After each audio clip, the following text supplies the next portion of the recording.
ओंकारं बिंदु संयुक्तं नित्यं ध्यायन्ति योगिनः कामदं मोक्षदं चैव ओंकाराय नमो नमः।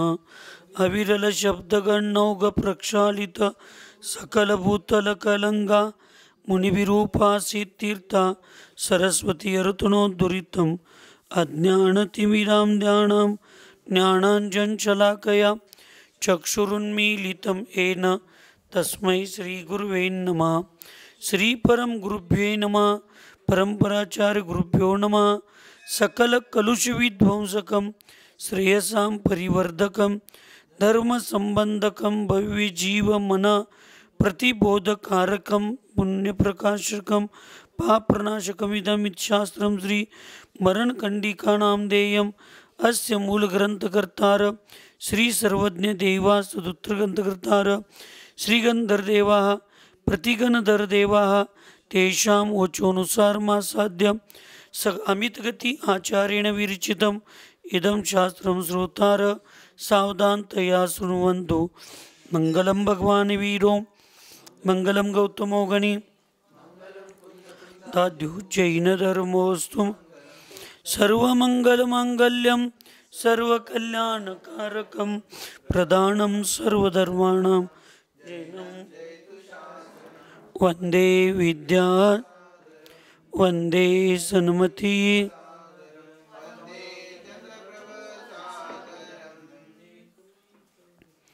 सिद्धाननत्वार्धादिच्च चतुर्धाराधनाफलं क्रमेण ध्रुवं वश्ये स्वस्वरूपोपलब्धये। जिनवानी माता की, सिद्धांत शास्त्र की, चारित्र चक्रवर्ती प्रथमाचार्य शांति सागर जी महाराज की, संत शिरोमणि आचार्य गुरुवर विद्यासागर जी महाराज की, शांतमूर्ति वसरत्नागराचार्य गुरुवर सन्मति सागर जी महाराज की, 3 कम 9 करोड़ महामुनिराजों की आज के आनंद की।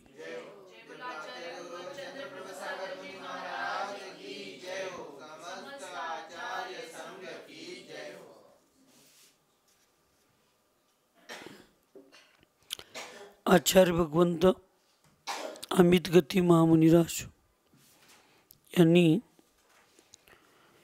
इंद्रियांनी कषायांच्या रूप इंद्रियांनी कषाय रूप आत्म्याचे परिणाम होणे याला परिधान असं काल सांगितलं। आणि त्याचे 2 प्रकार आहेत, एक इंद्रिय परिनिधान आणि एक अनिंद्रिय म्हणजे मन परिनिधान। शब्द रस आदि विषय रूप आत्मपरिणाम होणे इंद्रिय परिनिधान आहेत। म्हणजे पंचेंद्रियाच्या 27 जे विषय आहेत तद्रूप परिणाम होणे हे इंद्रिय परिनिधान आहे।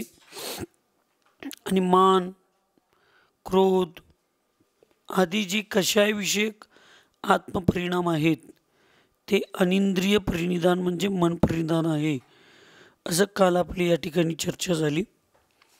आता आज पुढं त्याचं वर्णन सांगतात। उक्तम शब्दे रसे रूपे स्पर्शे गंधे शुभे शुभे रागद्वेष विधानं यत् तदाद्यं प्रणिधानकम्।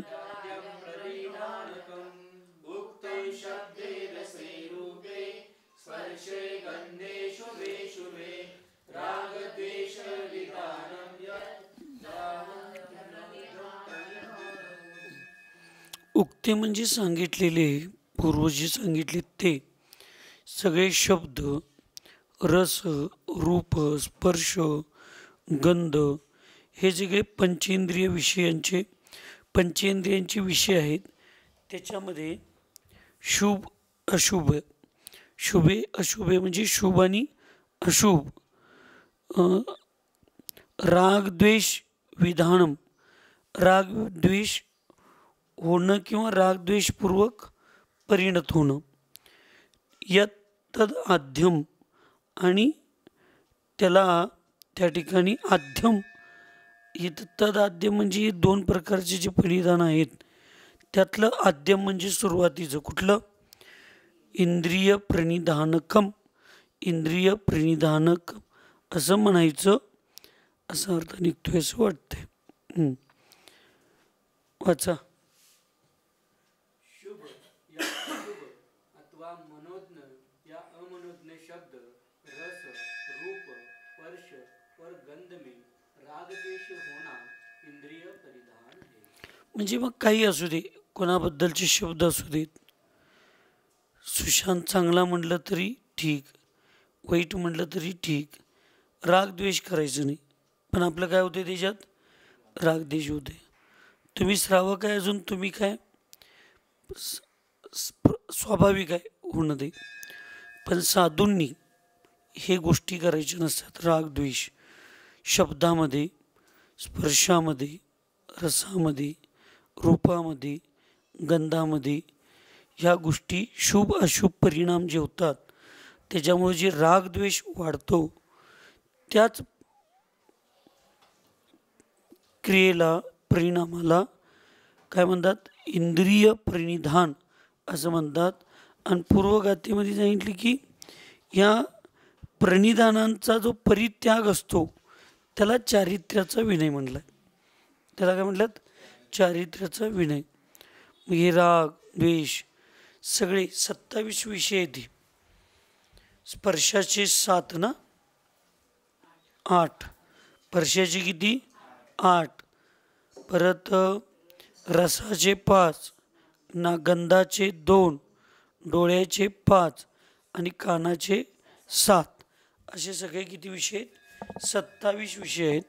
त्या 27 पंचेंद्रिय विषयांच्या प्रती शुभ असू देत अशुभ असू देत, शुभामध्ये राग करायचं नाही, अशुभामध्ये द्वेष करायचा नाही असं सांगितलं. पण ते होतंय, राग आणि द्वेष होतंय, त्याला इंद्रिय प्रणिधान असं त्या ठिकाणी म्हणतात.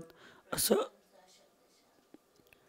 शब्दशः तिथं परिणत, परिणत वरच्या पॅरेग्राफमध्ये दिले बघा, अवतरण चिन्हात पहिल्या, इंद्रिय आणि कषाय रूप आत्म्याचे परिणती होणे, परिणती होणे म्हणजे तद्रूप परिणमन करणं, त्याला प्रणिधान म्हणायचं. मान माया मद क्रोध लोभ मोहादि कल्पनम अनिंद्रियाश्रयं नेयं प्रणिधानमनेकदा.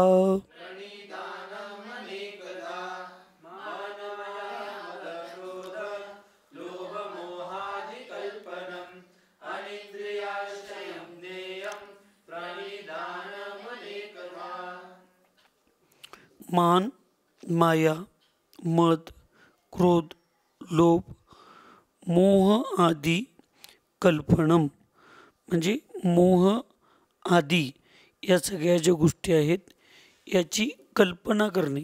कल्पना करणे म्हणजे काय करणं, भाव करणे, विचार करणे, त्याच्यासारखं होण्याचा प्रयत्न करणे. कोणासारखा, मद मान माया लोभ क्रोध याची कल्पना करणे म्हणजे मनामध्ये तशा प्रकारचे विचार भावना करणे. अनिंद्रिय आश्रयम नेयम, त्यालाच अनिंद्रिय आश्रय म्हणजे अनिंद्रिय प्रणिधान असं समजावून घ्यायचं. नेयम म्हणजे जाणून घ्यायचं. आणि ते कसं आहे, प्रणिधानम अनेकदा, प्रणिधान इंद्रिय मन प्रणिधान कसं आहे, अनिंद्रिय मनी प्रणिधान अनेक प्रकारचं आहे. कसं आहे, अनेक प्रकारचं आहे.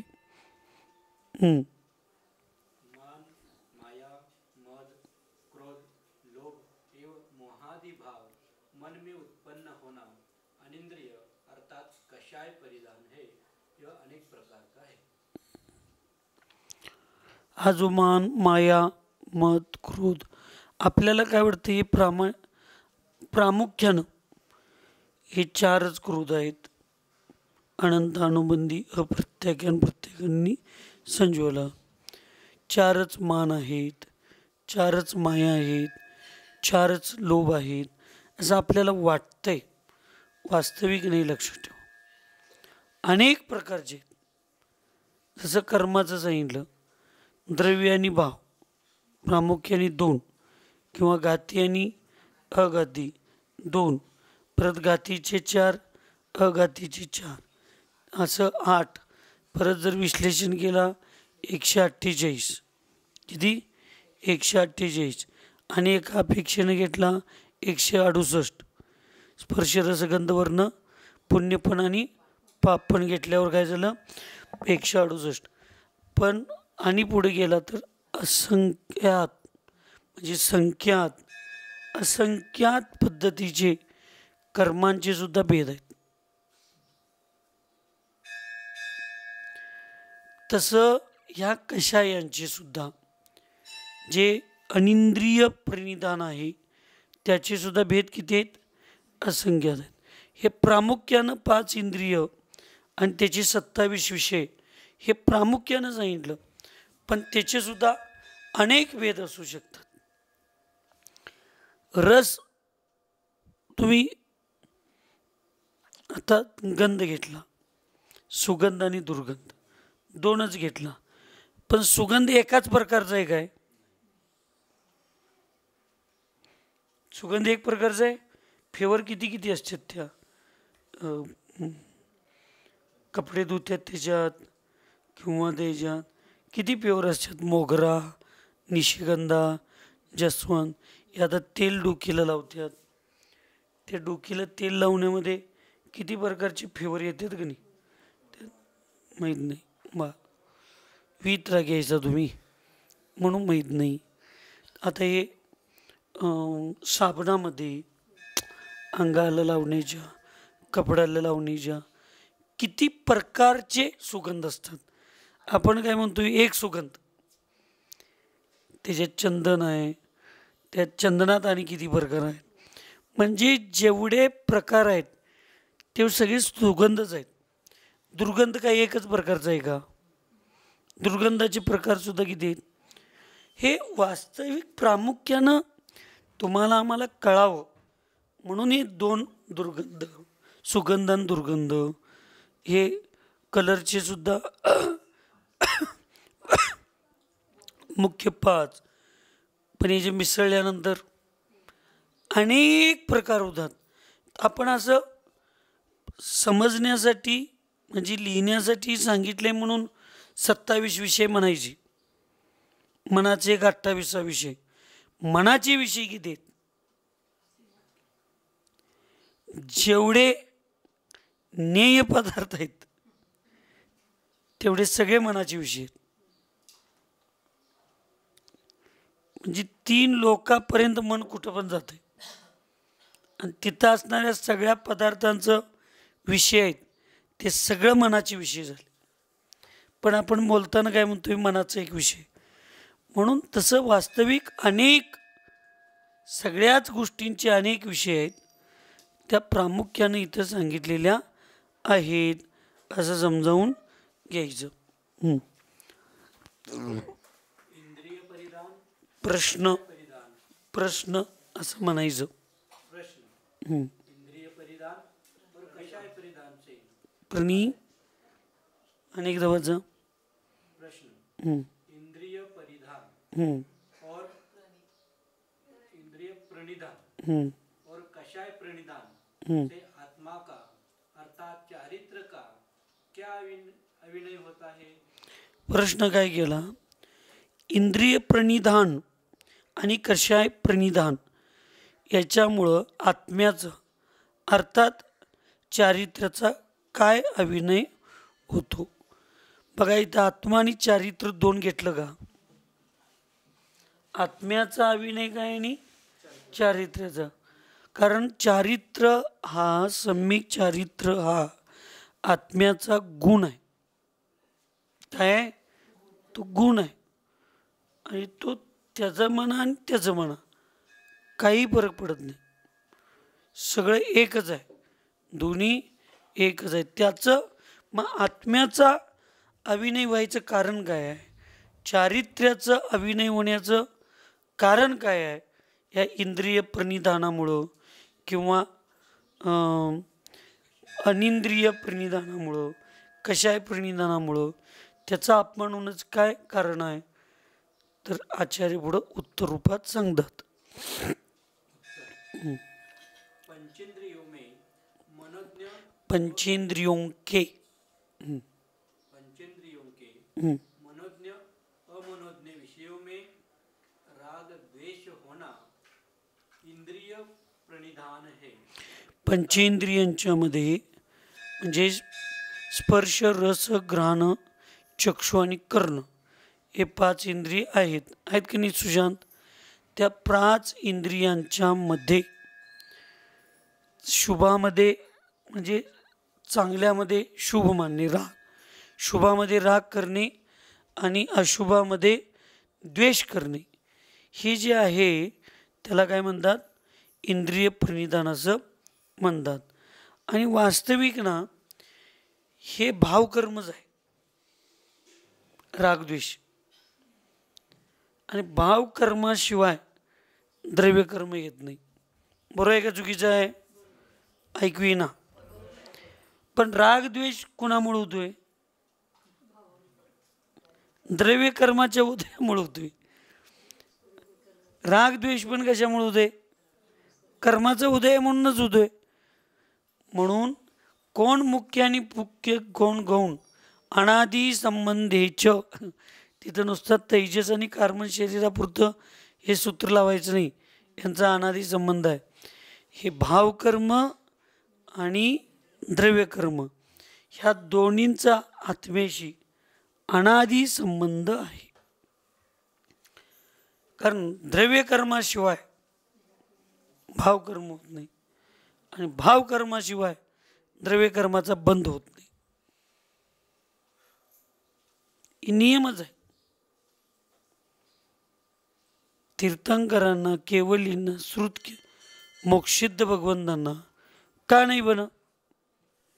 राग द्वेष नाही म्हणून नवीन द्रव्यकर्माचा बंध नाही, आणि द्रव्यकर्माचा बंध नाही म्हणून भविष्यातले कुठले राग द्वेष नाहीत.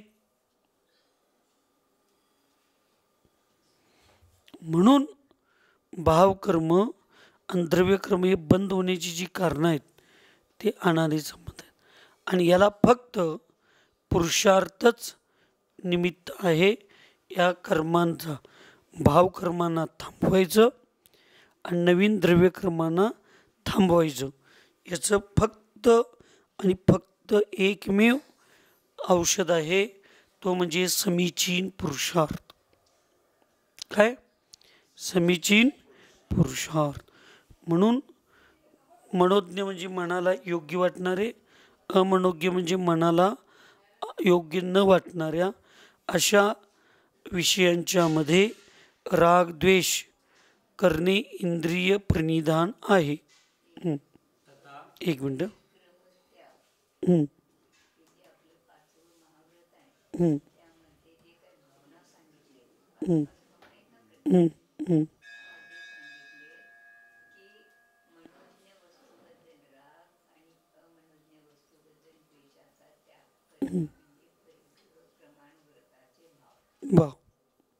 बरोबर की.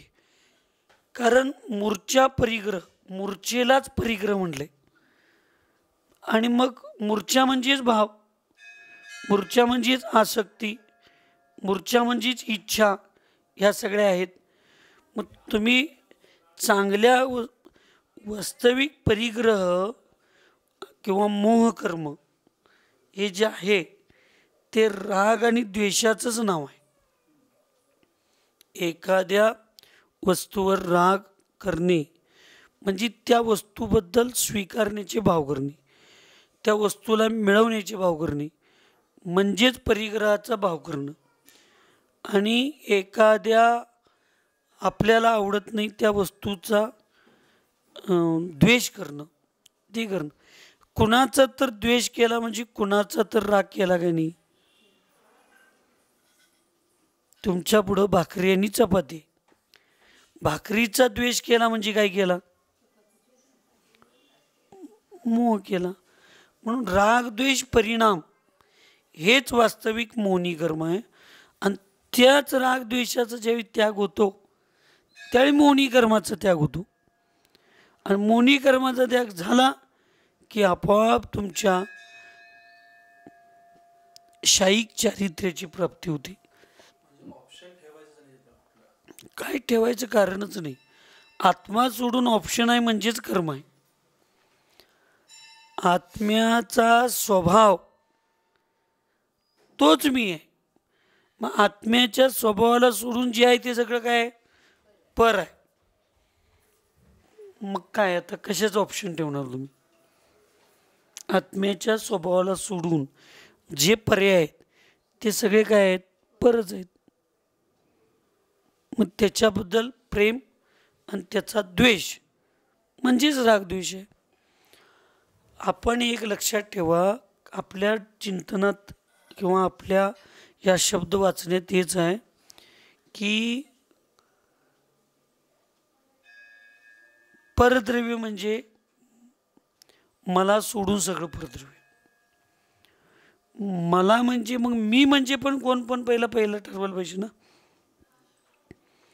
मी म्हणजे कोण आहे एवढं म्हणलो म्हणजे संपला विषय नाही. मी म्हणजे आत्मा नाही. आत्म्याचा शुद्ध स्वभाव म्हणजे मी आहे. मी म्हणजे आत्मा जर म्हटला तर आत्म्याचा विभावभाव पण तुमचा झाला. कारण या आत्म्यामध्ये आत्ता काय सध्या आहेत की नाही. मग ते कुणाचे झाले. म्हणून बोलताना किंवा श्रद्धान करताना एवढं पक्क श्रद्धा नसलं पाहिजे की आत्म्याचा शुद्ध स्वभाव स्वरूप म्हणजे मी आहे. आत्मा म्हणजे मी नाही. मग आत्मा म्हणजे मी म्हटला तर तो शुद्ध आत्मा पण तुमचा झाला आणि अशुद्ध आत्मा पण तुम्ही झाला. मग तो आत्मा अशुभ विचारांच्यावर परवस्तूवर राग द्वेष केला म्हणून तो अशुद्ध झाला. मग तो अशुद्ध आहे तो पण आत्माच आहे. तो कुणाचा आहे, माझाच आहे. आणि अशुद्ध आहे तो पण कुणाचा आहे, माझाच आहे. मग वास्तविक मी कोण आहे, शुद्ध स्वभावरूपी आत्मा. म्हणजे अशुद्ध अशब्द मला काढायचा आहे. म्हणजेच माझा विभाव सुद्धा माझा नाही. च कसं लावताय, त्याच्यात शक्ती आहे, शुद्धच आहे. मग तुम्ही अशुद्ध कसं झाला.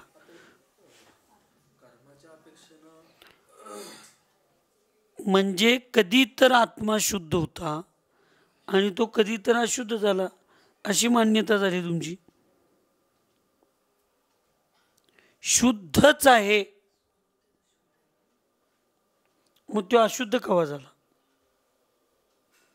मग कधी तर कर्म आले काय, अनादि कर्मापासून आहे. म्हणून माझा आत्मा शुद्ध होण्याची शक्ती रूप आहे. शक्ती त्याच्यामध्ये आहे म्हणजे तो शुद्ध आहे. तो शुद्ध आहे. पण अनादि काळापासून च लावला तर मग तुम्ही कशासाठी पुरुषार्थ करायला लागलाय. तो शुद्धच आहे मग दीक्षा कशाला घेतलो आपण. ज्याला शुद्ध आहे त्याला शुद्ध काय करायचं आहे.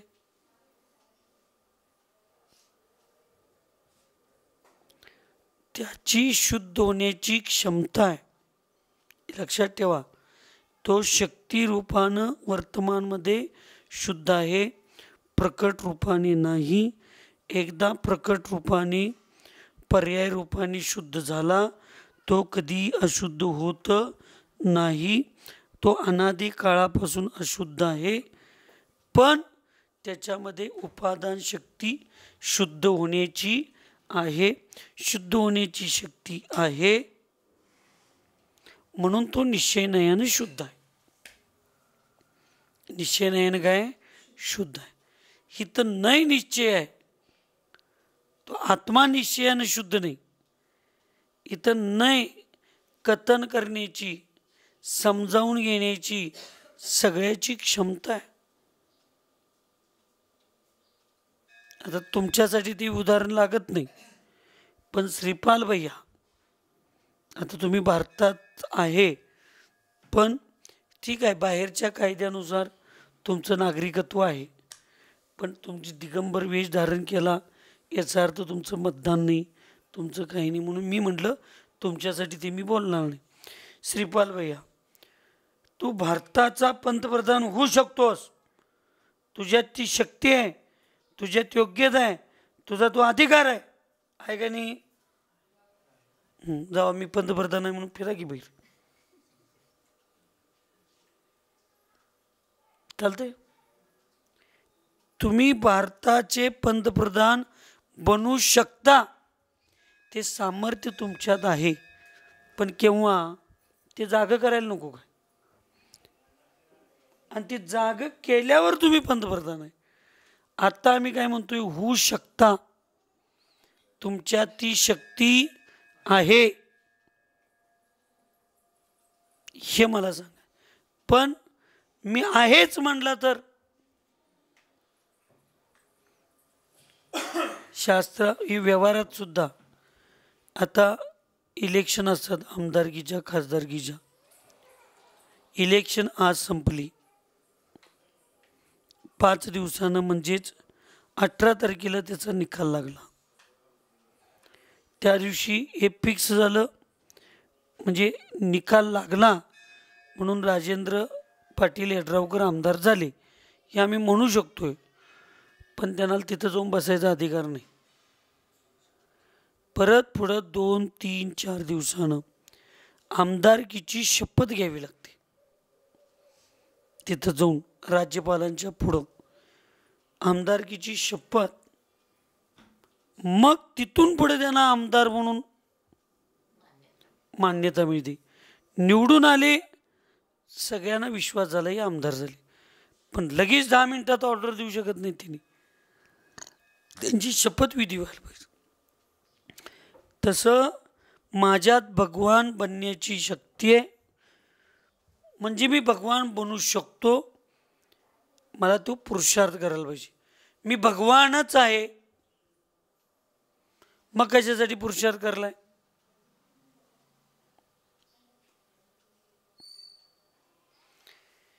शेच समयसारमध्ये आणि द्रव्यानुयोगमध्ये हा नय विषय समजावून घेऊन धारणा करण्याला लोक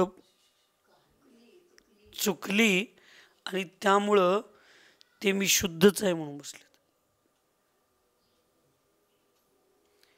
तिथं काय आहे सांगा? सहज शुद्ध पारिणामिक भाव स्वरूपोहम, तसं माझं स्वरूप आहे, मीच तसा आहे. आता असा त्याचा अर्थ होत नाही. तसं स्वरूप माझं आहे, मग ते मिळवायचं काय नाही मिळवायचं? मग मिळवल्यावर मी तसा आहे आणि ते म्हणायला मग गाव फिरायला लागतच नाही, तो त्याच्यामध्ये मग्नच असतो. मला हेच करत नाही. लोक म्हणतात ना ध्यान शिबिर झालं, ध्यान शिबिरामध्ये 100% ती शुभ परिणामांना निमित्त आहे. त्याच्याबद्दल 1% नाही, पॉईंट सुद्धा आमची शंका नाही. पण तिथं म्हणतात ना त्या ध्यानाला बसल्यानंतर आत्मानुभूती होती, त्याचा मला विषय कळना. मी सांगायला लागलोय सावधान, मग तुम्ही सगळे सावधान. मी सांगायला लागलोय असं करा, मग तुम्ही तसं करायला लागलाय. मी म्हणायला लागलोय तसं करा, मग तुम्ही तसं करलाय. म्हणजे तुमच्या सगळ्यांचं लक्ष कुणाकडे आहे? सांगणाऱ्याकडे आहे. कुणाकडे आहे? मग सांगणाऱ्याकडे आहे म्हणजे कुणाकडे आहे? परद्रव्याकडे आहे का स्वद्रव्याकडं? मग परद्रव्याकडे लक्ष असल्यानंतर, परद्रव्यामध्ये लीन असल्यानंतर, परद्रव्याच्या सूचनेचं पालन करत असताना स्वद्रव्याचा अनुभव कसा होतो? आचार्य मग कशासाठी हे सांगायला लागलेत?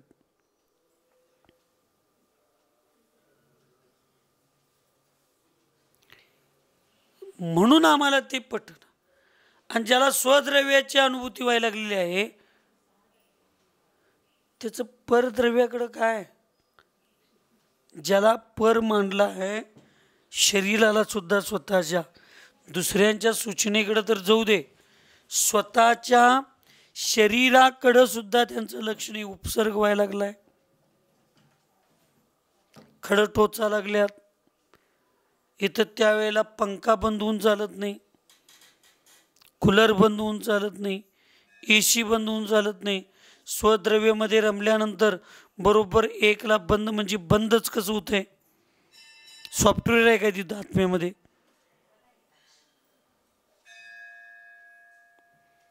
त्याच्यात तू लीनच झाला पाहिजे.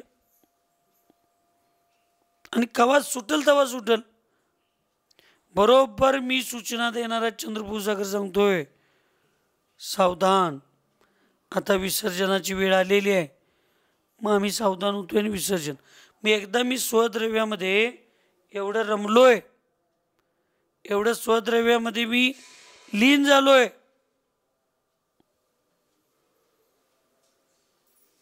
आणि मग परद्रव्याच्या शब्दाकडे कसं लक्ष आहे? मग इथं शब्दाच्या मनोज्ञ, आता सुट्टीचा शब्द आता सुटणार आहे, विसर्जन होणार आहे, हा शब्द मला ऐकायला आला, माझं लक्ष आलं, मी तिथनं सुटलो. मला हे ध्यान सोडायचं आहे आणि आता जेवायला जायचं आहे. माझं लक्ष कुणीकडे गेलं? तिकडं. मग माझा त्याचा आनंद झाला काय?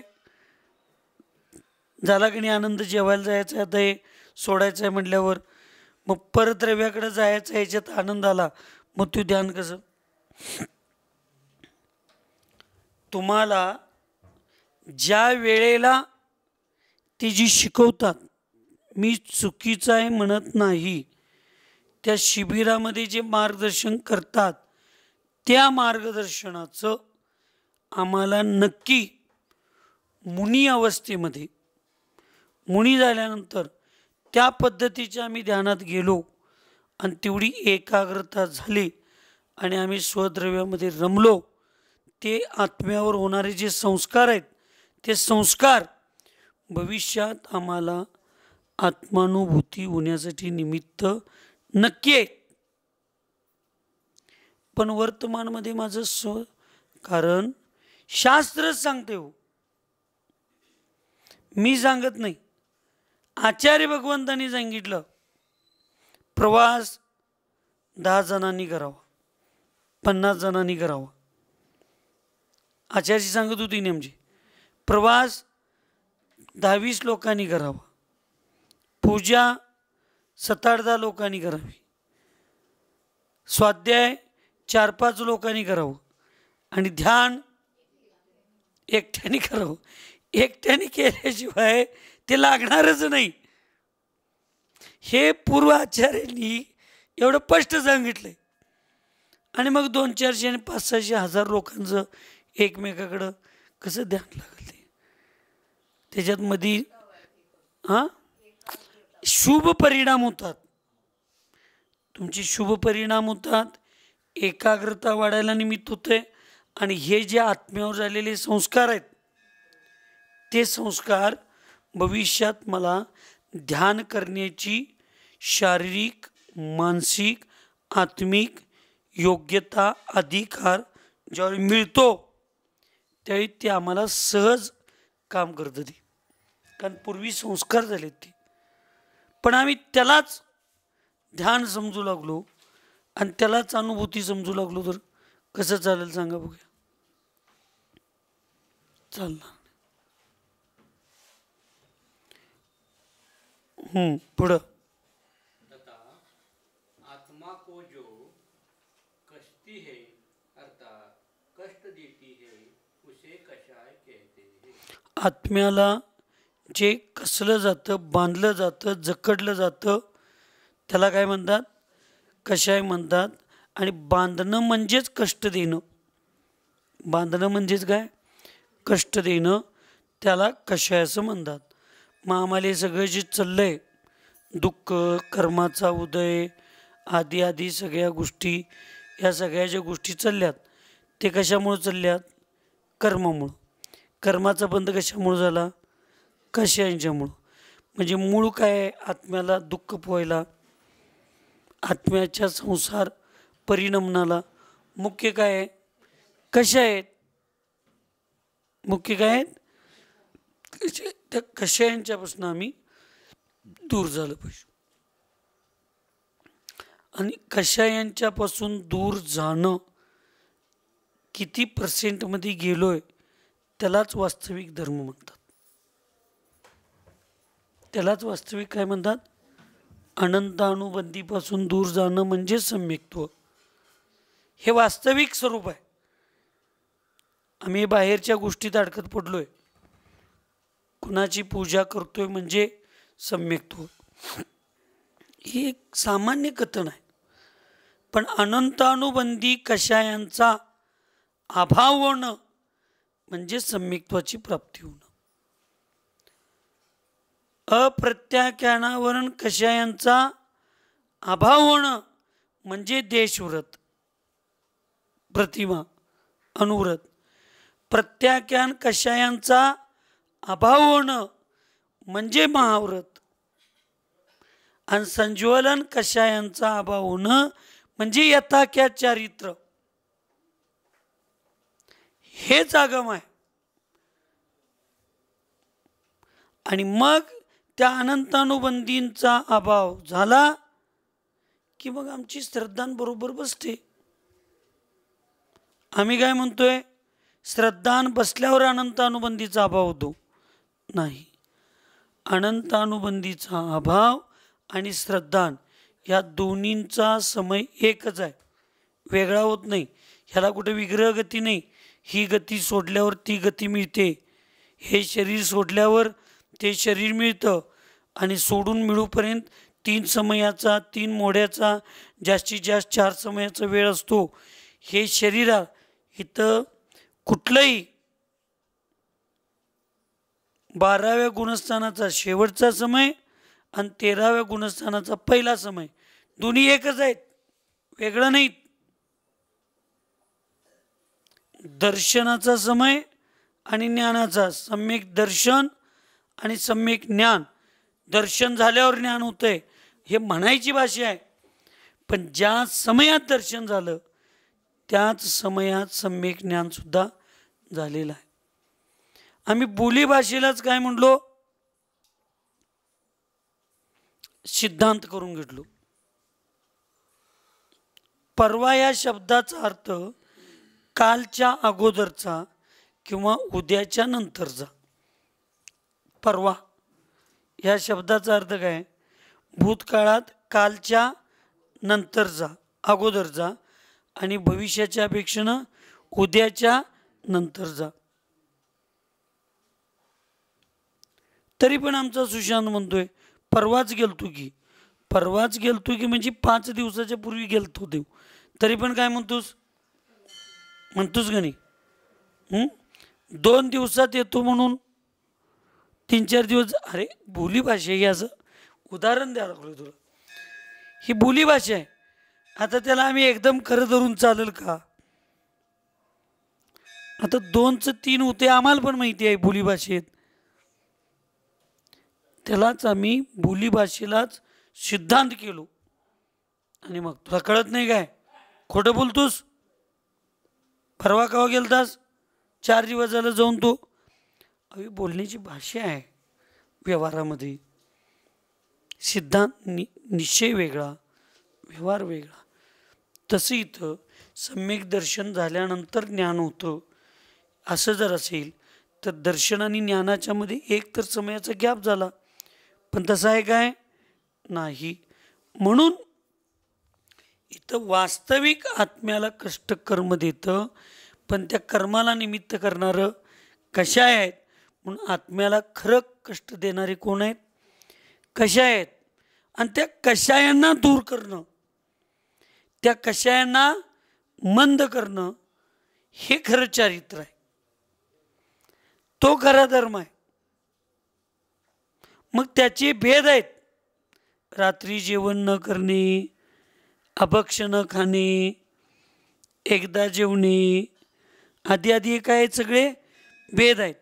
पण खरं मूळ एकच आहे, कषाय मंद करणे. मग कषाय किती आहेत?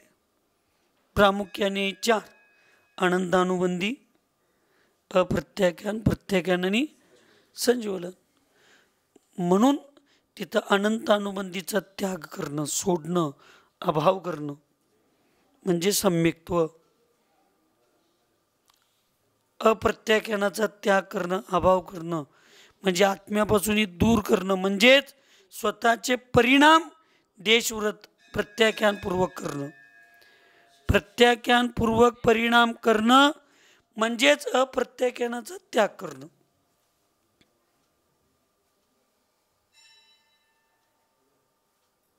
म्हणून आचार्य भगवंत विद्यासागर महाराजजी सांगत होते, सम्यक्त्व काय आहे हे समजावून घेऊन स्वीकारण्यापेक्षा मिथ्यात्व काय आहे ह्याला समजावून घ्या आणि सोडा. सम्यक्त्व हे म्हणायची गरज, 2च विषय आहेत आमच्याकडं, सम्यक्त्व आणि मिथ्यात्वाचं सोडलो म्हणजे माझ्याजवळ कोण येणार आहे? बोलवायची काय गरज आहे?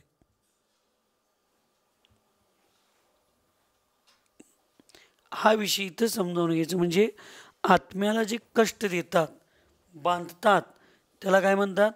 कषाय. मग तुम्ही म्हणणार, महाराजजी आम्ही दीक्षा घेतलो तेव्हा पण आमचे परिणाम पंचम गुणस्थानाचेच होते, आता समाधी घेतलो त्यावेळी पण आमचे गुणस्थान पंचम गुणस्थानच आहे. मग पंचम गुणस्थानातली कर्माची निर्जरा आहे तशीच आहे. मग पूर्वीच्या आणि समाधीमधलं महत्त्व काय? आचार्य भगवंत सिद्धांत चक्रवर्ती नेमिचंद्र महामुनिराज यांनी 5व्या गुणस्थानाचे, 6व्या गुणस्थानाचे जेवढे काल आहेत, जेवढा काल आहे तेवढ्या कालाचे, समयाचे जेवढे भेद आहेत तेवढेच संयमाचे भेद सांगितले. तेवढे काय सांगितले? संयमाचे भेद. त्यामुळं जेवढी त्या संयमाची विशुद्धी वाटणार आहे, गुणस्थान दिसायला एक आहे 5वं, पण त्याचे भेद किती आहेत? असंख्यात आहेत. किती? बोलीभाषेत 11 भेद आहेत.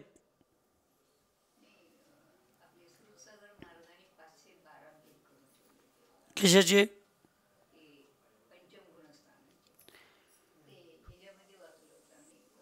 512 भेद आहेत ना. मी तेच तुम्हाला सांगितलो. मगाच काय सांगितलो? कर्माचे भेद किती? 2 मुख्य. हां, द्रव्य आणि भाव, घाती आणि अघाती. घातीचे भेद किती? अघातीची किती? म्हणजे 8 झाले. परत त्याचं विश्लेषण घेतलं तर परत दोन्हीला पुण्य आणि पापामध्ये परशरस गंधाला घेतलं तर 168. एवढेच कर्म आहेत काय? तसं सांगण्याचा तो उद्देश ठीक आहे, 512 भेदा.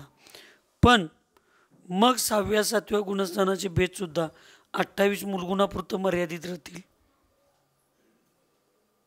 22 आणि 10 32, 12 प्रकारचे तप आणि 22 प्रकारचे परिचय, 34च भेद राहतील उत्तर गुणाचे. पण असंख्यात आहेत. मुख्य असं सांगितलं. तसं 11 प्रतिमा म्हणजे पंचम गुणस्थान. पण 11 प्रतिमाधारींची, 11 प्रतिमा असणारे वेगवेगळ्या लोकांचे परिणाम एक समान आहेत. 2 प्रतिमा ज्याचे आहेत, 3 प्रतिमा ज्याचे आहेत, त्या सगळ्यांची जेवढी जीव आहेत तेवढ्या सगळ्यांचे परिणाम कसे आहेत? मग सगळ्यांच्या कर्माचे निर्जरेचे स्थान किती आहेत? बस. इतर 2 प्रतिमावाले सगळे परिणाम एकसारखे होतील. म्हणून जेवढे परिणाम आहेत तेवढे निर्जराचे स्थान आहेत. मग परिणामाचे स्थान असंख्यात आहेत, तर निर्जरेचे स्थान, त्यामुळं पंचम गुणस्थान वरती जरी असला तुम्ही, पहिला पण महावरतीच होता उपचारानं, आत्ता पण उपचार महावरतीत, पण पहिला जीवन जगतानाचं शज पालन करतानाची विशुद्धी आणि त्याग करून समाधीची भावना आम्ही स्वीकारलोय त्याची विशुद्धी समान आहे काय वेगळे? विशुद्धी वाढली काय कमी झाली? वाढली असेल तर तुम्ही बरोबर चाललाय, हाय तेवढीच असेल तर तुम्ही बरोबर नाही, आणि जर मायनसच असाल तर सगळंच चूक आहे. मग याचा थर्मामीटर दोनच माणसं लावू शकतात, एक केवली भगवान आणि तुम्ही, आणि तिसरं कर्म. कर्म पण ते पुद्गल आहे, त्यामुळे व्यक्तीमध्ये येणार नाही ते. म्हणून तीनच गोष्टी प्रामाणिक असतात, एक भगवंत, एक मी स्वतः, आणि एक आमच्या दोघांच्या मधला कर्म. या जगात आणि त्याच्यापेक्षाही जास्त या माझ्यापेक्षा आणि भगवंतांच्या पेक्षा पण प्रामाणिक कोण असेल तर ते कर्म.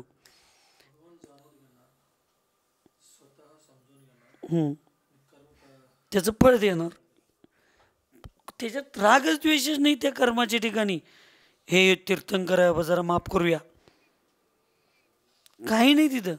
ज्याला जसं जनपरिणाम केलाय त्याचं फळ त्याला ते देणारच, हे समजावून घ्यायचं आहे. हां, पुढं. जैसे जैसे वृक्ष की छाल का रस वस्त्र से संबंध हो जाने पर उसकी सफेदी और स्वच्छता को आच्छादित कर देता है, वस्त्र को टिकाऊ कर देता है, और उसका वस्त्र से दूर हो जाना भी अशक्य हो जाता है. होता है वैसे ही आत्मा से संबंध होने वाली कषाय आत्मा की ज्ञान दर्शन रूप शक्ति को आच्छादित करती रहती है, आत्मा में कर्मों की स्थिति को दृढ़ करती रहती है, और आत्मा से बड़े कष्ट अर्थात प्रबल पुरुषार्थ पूर्वक छूटती है. काय सांगितलं? जसं झाडाचं साल आहे, त्या सालाचा रस आहे, त्या सालीचा संबंध कशाशी येतो? वस्त्रांशी, कपड्याशी येतो.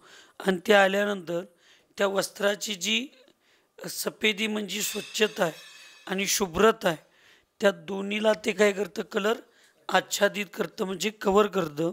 आणि त्यामुळं वस्त्राला टिकाऊ करते, याचा अर्थ त्याला मजबूत करतं. आणि त्यामुळं त्या वस्त्रापासून त्याला दूर करणं अशक्य होतं.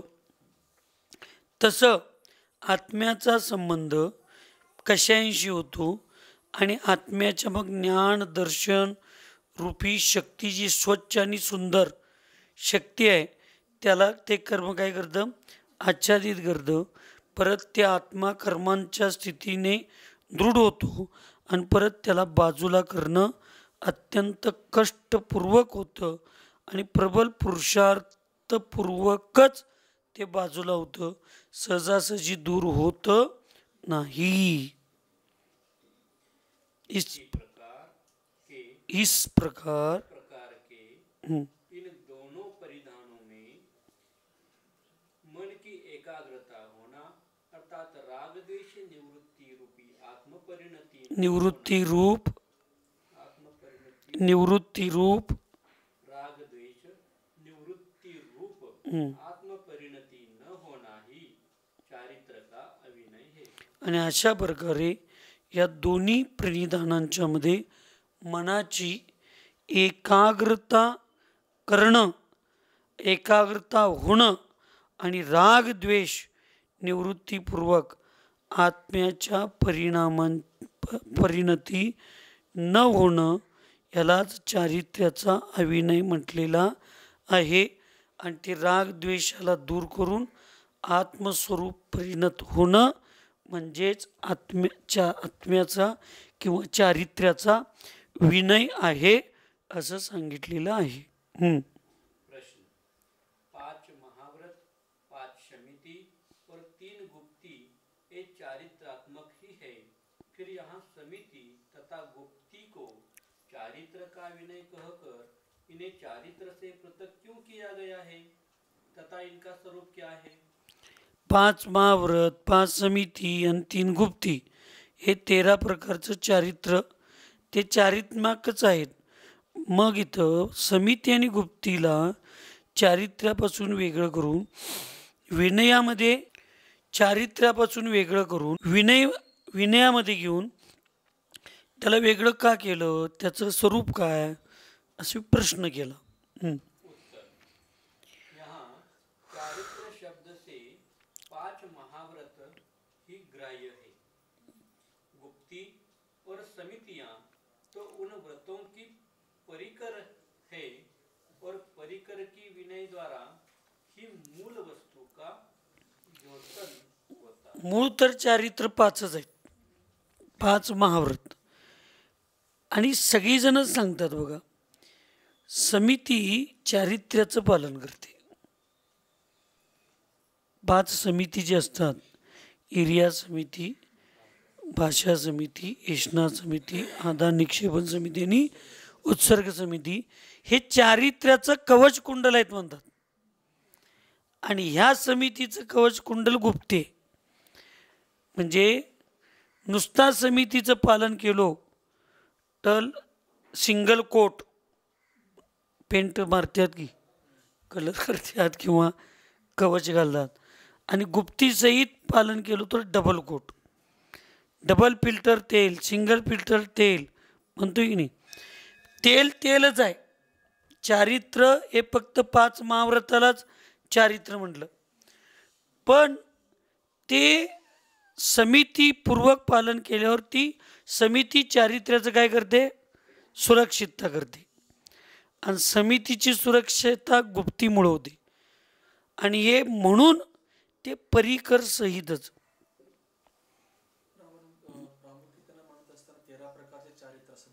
म्हणतोय. तेच त्यांनी प्रश्न विचारला, 13 प्रकारचं चारित्र. तुम्ही काय म्हणताय,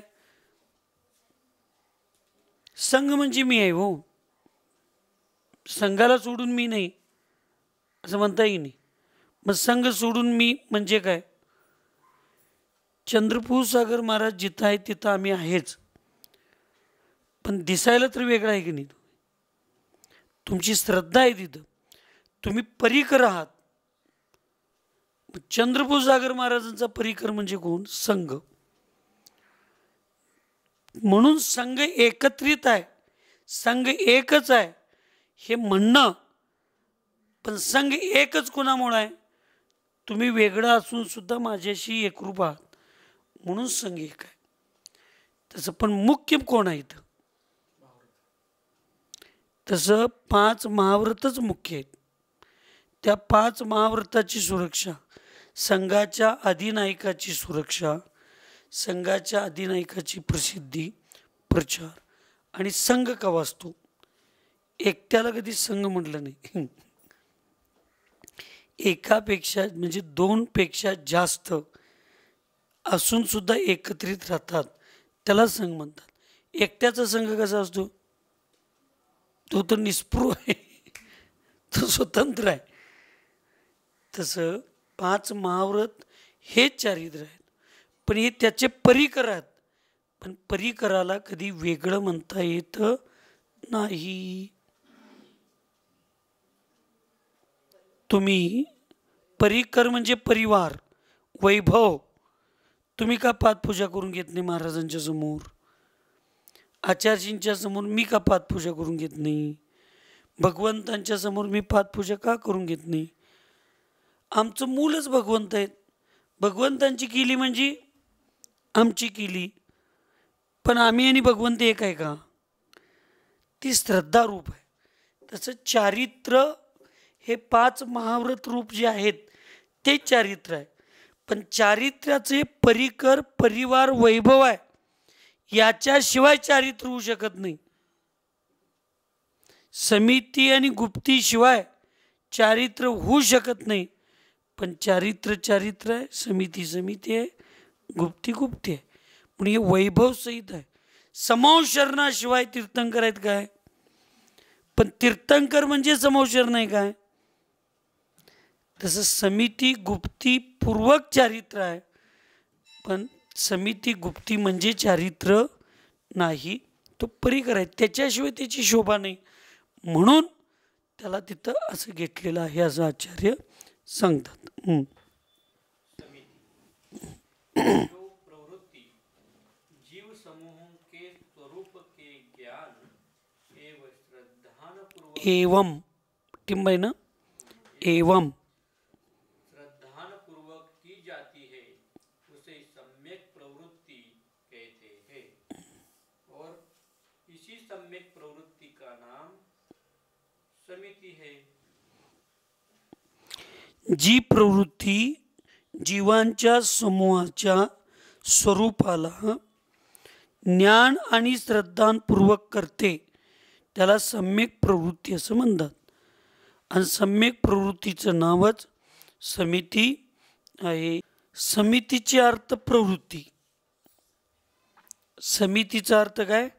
प्रवृत्ती. आणि स विशेषण तिथं लावलंय, त्यामुळं ते समीचीन. सम्यक प्रवृत्तीचा अर्थ समिती आहे. मग ती सम्यक प्रवृत्ती जीवांच्या समूहाला त्याच्या स्वरूपाचं ज्ञान आणि श्रद्धान करून देतं, म्हणून ती प्रवृत्ती सम्यक प्रवृत्ती आहे. म्हणून त्या सम्यक प्रवृत्तीला समिती असं म्हटलं जातं. मग काय आहे? इरिया समिती. चालायची समीचीन प्रवृत्ती म्हणजे इरिया समिती. भाषा समिती. बोलण्याची चांगली प्रवृत्ती म्हणजे भाषा समिती, एषणा समिती. खाण्याची चांगली प्रवृत्ती म्हणजे एषणा समिती. म्हणजे क्रियारूपच आहे याला. म्हणून याला काय म्हणतात? समिती म्हणतात. आणि ती किती प्रकारची आहेत? 5 प्रकारची आहेत. इरिया समिती, भाषा इरिया, भाषा, एषणा, आदान निक्षेप और उत्सर्ग के भेद से ये निक्षेपण और उत्सर्ग के भेद से ये समितियां 5 प्रकार की है. काय म्हणाल माताजी?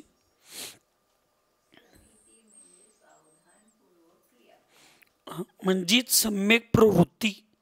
क्रिया म्हणजे प्रवृत्ती, सावधान म्हणजे सम्यक. सम्यकपूर्वक समीचीनपूर्वक प्रवृत्ती करणे, क्रिया करणे, व्यवहार करणे म्हणजे समिती असं त्याचा अर्थ होतोय.